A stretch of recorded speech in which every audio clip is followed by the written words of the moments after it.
सभा का से निमन बड़ी माई महरनिया केहुओ के नजर नहीं लागे रे मलिनिया। हरे केहुओ के नजर नहीं लागे रे मलिनिया। हरे सभा का से निमन बड़ी माई महरनिया।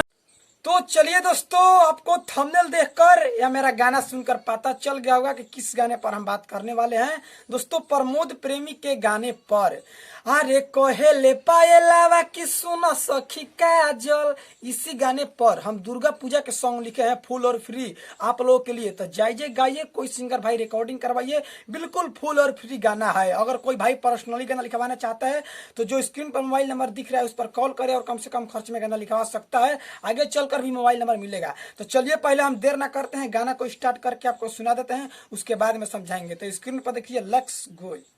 चलिए दोस्तों, ये मुखड़ा है, हम मुखड़ा को गा रहे हैं कि यारे सभा का से निमन बड़ी माई महरनिया, जय माता दी हो।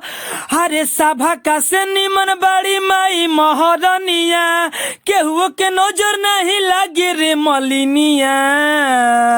हरे केहुओ के नजर नहीं लागे रे मलिनिया। हरे सभा का से निमन बड़ी माई महरनिया।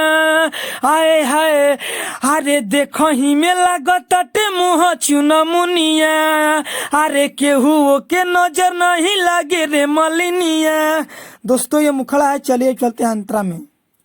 चलिए दोस्तों, ये अंतरा है। हम मुखड़ा को गाए थे, अब ये अंतरा है, अंतरा गा रहे हैं कि यारे देवलोक से अइली सातो बहिनिया, ए मालिन पानी पियावो। हरती उतारो भोगवा लगावो, करो तू तैयारी ए हो। हर देवलोक से अइली सातो बहिनिया, ए मालिन पानी पियावो। हरती उतारो भोगवा लगावो, करो तू तैयारी। अरे जल्दी से धोवा माई के चरनिया। अरे केहू के नजर नहीं लगे रे मलिनिया। अरे केहू के नजर नहीं लगे रे मलिनिया। तो ये फर्स्ट अंतरा था, हम गा दिए। अब चलिए चलते हैं दूसरा अंतरा में, आप स्क्रीन पर देखिए। चलिए दोस्तों, ये दूसरा अंतरा है, हम लास्ट अंतरा गा रहे हैं, देखिए। हरे निमिये के डोढ़िया लगा दो झुलू हवा, झुलहे नु सातो बहिनिया। ओहे भैरो भैया लगई है उपैया, झुलहे नु निमिये के डोढ़िया। जय माता दी। हरे निमिये के डोढ़िया लगा दो झुलू हवा, झुलहे नु सातो बहिनिया। हे भैरो भैया लगई है उपैया, झुलई है नु निमिये के डढ़िया। राजा सिंहनिया है पूजे चरनिया। आए हाय हरे केहू के लागे नहीं माई पे नजरिया। हरे देखो ही में बाटे माई के मुँह चुनमुनिया। हरे केहू के लागे नहीं माई पे नजरिया। तो चलिए दोस्तों, आपको हम पहले ही बताए थे कि जैसे ही मेरा ये गाना समाप्त होगा तो सही हम आपको बताएंगे, समझाएंगे। क्या समझाने वाले हैं, मेरा बात सुनिए। ये आप लोगों के लिए है सीक्रेट चीज, मेरा बात पहले सुन लीजिए।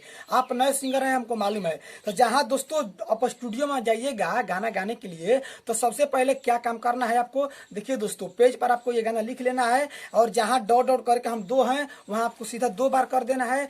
जहां डॉट डॉट करके दोस्तों 1 है वहां सीधा आपको 1 बार ही कर देना है। जहां कोमा है वहां सांस लेना है। दोस्तों, ये आप पेज पर लिख लीजिएगा और स्टूडियो में जाइएगा लेकर, और आप गाना गाइएगा तो आपको कुछ दिक्कतें नहीं होगा। कोई स्टूडियो वाला आपको भी बोलेगा भी नहीं कि गाना मतलब कैसा है, रियाज कैसे किया है। आपको बिल्कुल परफेक्ट याद हो जाएगा गाना, कि जहाँ डॉट डॉट करके 1 है वहाँ 1 बार गाना है, जहाँ डॉट डॉट करके 2 है वहाँ 2 बार गाना है। दोस्तों, मैं हूँ राइटर राजा सिंघनिया और राजा राइटर ऑफिशियल में आपका स्वागत है। दोस्तों, अगर आप पर्सनली गाना लिखवाना चाहते हैं तो स्क्रीन पर जो मोबाइल नंबर दिख रहा है इस पर कॉल करें और कम से कम खर्च में गाना लिखवा सकते हैं। दोस्तों, अभी तक हमारे चैनल को सब्सक्राइब नहीं किए तो प्लीज आप लोग साथ जुड़िए कि मेरे चैनल को सब्सक्राइब कर दीजिए और घंटी को दबा दीजिए और कमेंट में जरूर कमेंट करिए। और आपका चैनल भी होगा तो हम प्रमोशन भी कर देंगे। तो चलिए दोस्तों, आज के इतना ही वीडियो होगा, बेसिस नहीं होगा। अगली वीडियो हम मिलेंगे, इसके लिए बाय बाय।